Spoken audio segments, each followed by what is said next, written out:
Bonjour, c'est Léa. Aujourd'hui, on décortique le cycle de vie de vos documents dans Facture Pro. Comprendre les statuts de vos devis, factures et avoirs, c'est essentiel pour bien gérer votre activité et rester conforme. Commençons par les devis.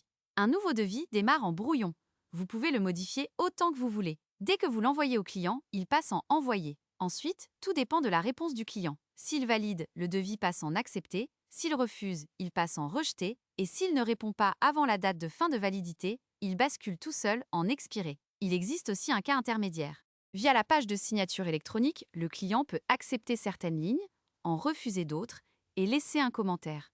Le devis passe alors en modification demandée et vous êtes notifié pour l'ajuster puis le renvoyer. Passons aux factures, où le cycle est un peu différent. Une facture commence aussi en brouillon, modifiable librement.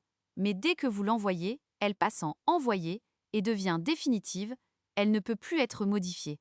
C'est une obligation légale, une facture émise est un document comptable. Si l'échéance est dépassée sans paiement, le statut bascule automatiquement en retard.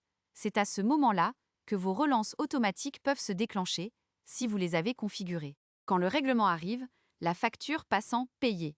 Et si le client ne verse qu'une partie, elle passe en partiel, avec le solde restant dû affiché clairement. Point important, une facture envoyée ou payée ne peut jamais être supprimée ni annulée.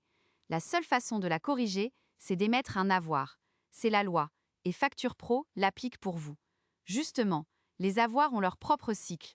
Ils démarrent en brouillon, passent en envoyé lorsque vous les transmettez, puis en traité, et enfin, à rembourser et rembourser une fois le remboursement réellement effectué.